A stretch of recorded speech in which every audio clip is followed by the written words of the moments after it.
Yuval, your latest book is focused on children. It's a children's series that's going to be coming out, Yeah. Unstoppable Us. Just tell us why at this point you felt it was so important to write for children, to children. The basic idea is to explain the world to children, especially at this crucial moment in history when, for the first time, adults are not really good guides for the future of these kids. I mean, for the first time, we have no idea how the world would look like when the children of today are themselves grown-ups. Nobody knows what the job market, what the economy, what society would look like in 10 or 20 years. And to deal with the unknown, history is always an important key. So, it starts with your most basic emotions. Like you're a kid, you wake up in the middle of the night, afraid that there is a monster under the bed. This is actually a historical memory from hundreds of thousands of years ago, when there were indeed monsters that came to eat children in the middle of the night, lions and cheetahs and things like that. And if you woke up in fear and called your mom, you could be saved. If you kept sleeping, you were eaten. So to even understand something as basic as that, it's helpful for children to know our history. And certainly when it comes to the big questions of politics and economics, why are there so many wars in the world? So it's a historical question. Where do wars come from? Where do pandemics come from? For instance, it was very, I think, insightful to know during the COVID pandemic that pandemics were not a constant feature of human history. They began only with the agricultural revolution. Hunter-gatherers in the Stone Age did not suffer from pandemics. They moved around in very small bands. Even if somebody got sick and infected like 5 other people, you could not have a pandemic. It started with the agricultural revolution, when lots of people and farm animals, goats, chickens, lived together in crowded villages, which people built these first villages and towns, supposed to be like paradise for humans. It turned out this is paradise for germs. And it's the same with wars.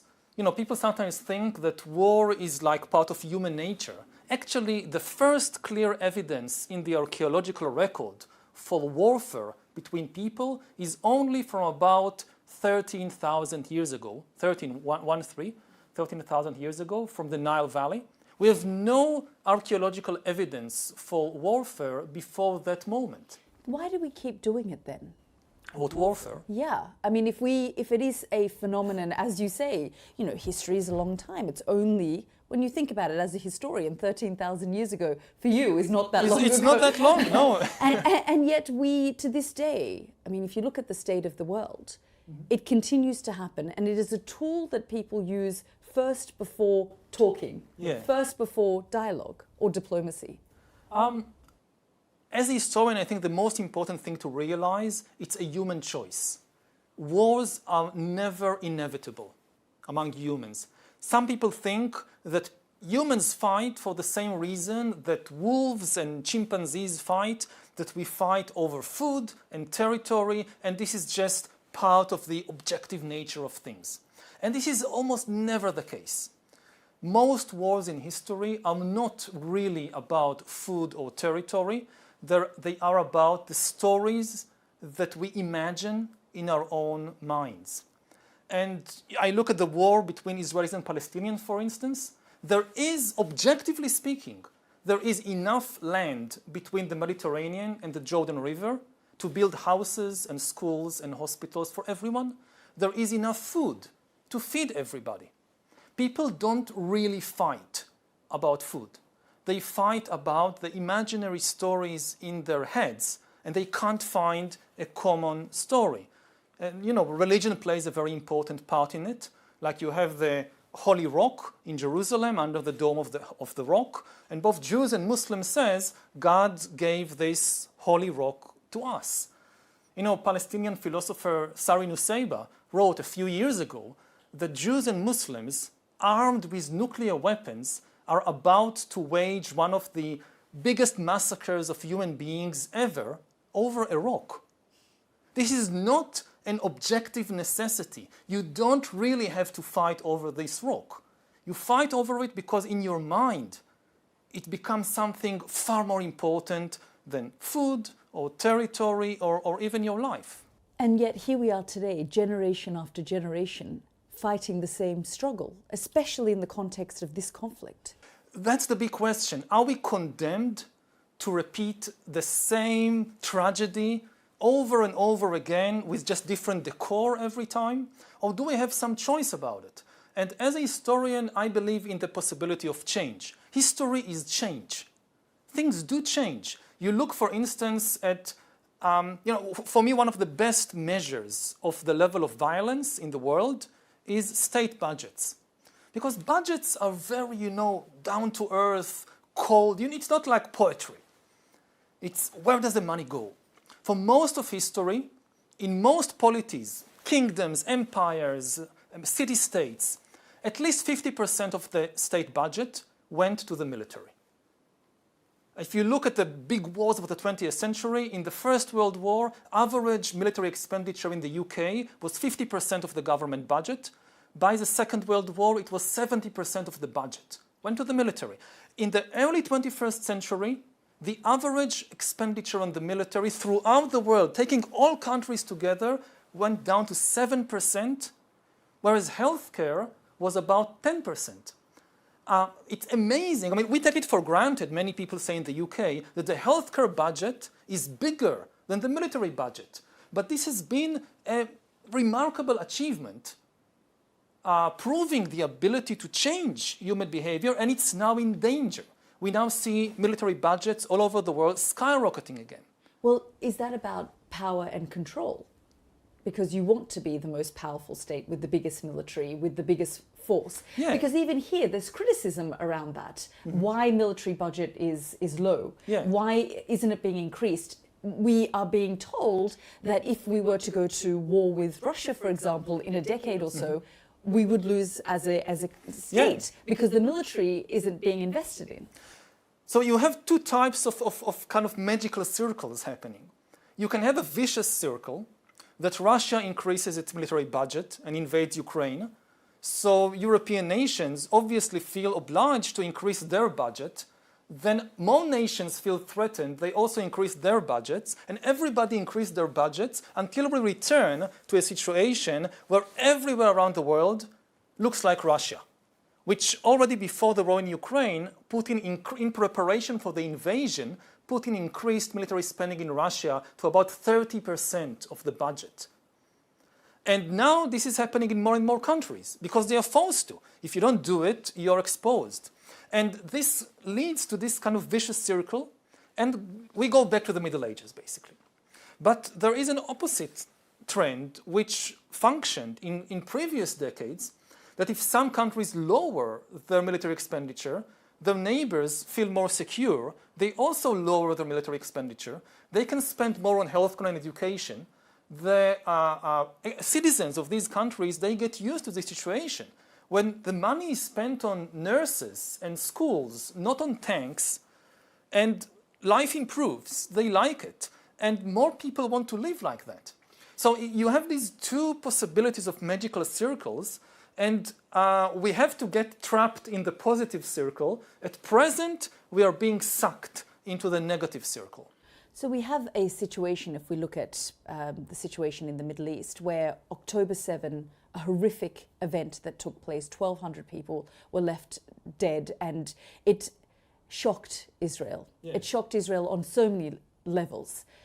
We now have a situation where almost 30,000 Palestinians have been killed. In total, they say 100,000 Palestinians have been killed, injured, missing. Do you think that the response was the right response? As a historian, as someone who understands the pain of Israel as well, and the tragedy of the Palestinians? The biggest piece of the puzzle is missing, is what is the aim of the war? The most basic maxim of military theory, going back to Karl von Clausewitz, is war is the continuation of politics by other means. You cannot understand anything about a war unless you know what are its political aims. And we have many cases in history when people think in strictly military terms, they win every battle and they lose the war completely. Like we saw it in the American invasion of Iraq. The Americans won every significant military engagement and they completely lost the war. The big winner of the Iraq war was Iran, that came out of the war as the hegemonic power in the Middle East. And much of what is happening right now, also to Israel and to the Palestinians, the war between Israel and Hamas, the threatened war with Hezbollah, it all goes back to some extent to Iranian hegemony in the Middle East, which was brought about by the American military victory. So what I would ask, of course, also my government, is what are you trying to achieve? Without knowing the political aim of a war, you cannot know anything really about it, especially not if it's just, if it is leading in a positive way or not. And as a historian, I can also say that justice is a very, very slippery term. Because you always have, especially in a war, both sides have a very different conception of justice because the historical narrative is completely different. If you go back to the 7th of October or you go back thousands of years, Israelis and Palestinians tell a very different historical narrative, and therefore they understand justice differently, and there is no way really to reconcile it. You will never get them to agree. The key is to shift the discussion from a discussion about justice to a discussion about peace. You can't agree what justice is, but peace is much more objective because are people being killed or not? That's an objective thing. But they've tried over decades to talk about peace and it's failed. So we have to try again. I mean, you know, what's the alternative? To just go on fighting forever? Yes, I mean, all attempts previously made to make peace in the Middle East, at least between Israelis and Palestinians, failed. What can you do except try again? What keeps you up at night with this conflict? What do you fear most? Personally, I feel most for really the soul of my country, of my nation. In Israel at the moment, there is really a battle for the soul of the Israeli nation between patriotism on the one side and ideas of Jewish supremacy on the other side. The current government, it has elements which are anti-Zionist, are against the secular nationalism that built Israel, and are in favor of Jewish supremacy. And you know, there is a very important line in the for every nation between patriotism and feelings of supremacy. To be a patriot is to acknowledge the uniqueness of your nation. And every nation is unique. There is nothing wrong about feeling that my nation is unique and it has a right to develop its unique traditions and cultures and so forth. And it doesn't prevent you from recognizing the uniqueness of other nations and their rights to live in dignity and prosperity. The danger comes when you start thinking that my nation is not just unique, it is supreme. And it has rights which override the right of anybody else. And now there is a huge titanic struggle within Israel between these two forces. And this is my greatest fear. It's not from Hamas, it's not from Hezbollah, it's not from Iran. It's from this inner struggle that we might lose this struggle. And then, you know, one of the objectives at the very beginning of this conflict was that eliminating Hamas. Mm-hmm. There are many now coming out at the beginning of the conflict, but now saying that Hamas is a political movement. You can't kill an ideology. Do you fear that something more violent, more brutal will come out of this, given we have 17,000 orphans now as a result of this conflict? Mm-hmm. Well, I think that talking about eliminating Hamas is unrealistic. The more realistic goal is to eliminate the military capabilities of Hamas. Again, if you think about what are the aims of the war, so from the perspective of Hamas, on the 7th of October, the aim was very clear. On the 7th of October, Israel was quite close to signing a historical peace treaty with Saudi Arabia, which was meant to normalize relations between Israel and much of the Arab world, and also to potentially restart the Israeli-Palestinian peace process. This was a deadly threat to Hamas, which objects to any prospect of peace and normalization between Israel and the Palestinians and the Arab world. The aim of the October 7th attack was to derail, to foil this attempt and to sow seeds of hatred that will prevent any chance for peace years in the future. And unfortunately, Hamas is achieving its political aims. I think that given the ideology of Hamas, which many times stated that it sees no potential for any peaceful solution, that it only accepts the complete destruction of Israel, then as long as Hamas retains its military capabilities, every time, even if we have a ceasefire now, and we start reconciling and rebuilding, and down the road, 2 years, 5 years, again we come close to a peace deal, they will again strike. So I think that, again, you can't eliminate Hamas, but it is necessary to eliminate at least most of its military capabilities. Of course, as you say, something even worse might replace it. So it's not enough to eliminate the military capabilities of Hamas. We have to struggle, and I'm talking about when we say we, Israel, to present the Palestinians with a better future than what Hamas is offering. And a better future means to have dignified lives in the Palestinian homeland. I spoke to someone who for a long time was negotiating with both sides. And he said, you need to be able to write the other side's victory speech. That's a good point. But here we are today. The Prime Minister Benjamin Netanyahu, saying, even if the hostages are released, we will go into Rafah. Do you think that this is the right sort of objective and plan? And I just don't know what's going on in his mind. I'm definitely not his press officer and cannot explain or defend his thinking. I still haven't heard from him a clear statement about what are the long-term political aims of the war. Like, how do you envision our region, the Middle East, 2 years, 5 years down the line? And wars, political conflicts, there are these kinds of, like children's riddles, like these mazes that you have to find your way inside a maze. Every child learns at a certain point that you have to start from the end. Like you have to start from the objective, from the door out of the maze, and then work your way backwards to where you are now. How do we get there? So unless you tell me how you envision the region 5 years, 10 years down the line, there is no way that we can get there. And he's refusing to say what is his vision. I sometimes suspect he has no vision.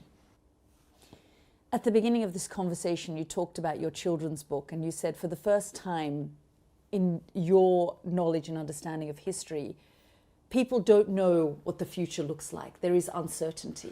In a deep sense, I mean, it's not just political uncertainty. Also in the Middle Ages, nobody knows. If you live in England in 1024, you don't know. Maybe next year the Vikings invade. Nobody can predict that.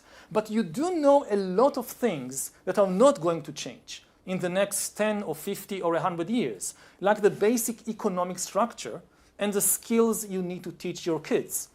You need to teach them how to ride a horse and bake bread and grow wheat, because these are the kind of things that people will still be doing in 50 years. Now we look to the future, even 10 or 20 years to the future, nobody has any idea how the job market would look like. Because of things like AI. Because of AI, which means that we have no idea what skills to teach children today in school, because you say, okay, let's teach them how to code computers. In 20 years, maybe AI is doing all the coding, so you don't need that. And of course, the repercussions for the social and political system are enormous. So this is a time of such uncertainty. And also in other fields, like, 100 years ago, So romantic life didn't change very much between the generations. So if you go on your first date, you can get good advice from your grandfather or grandmother.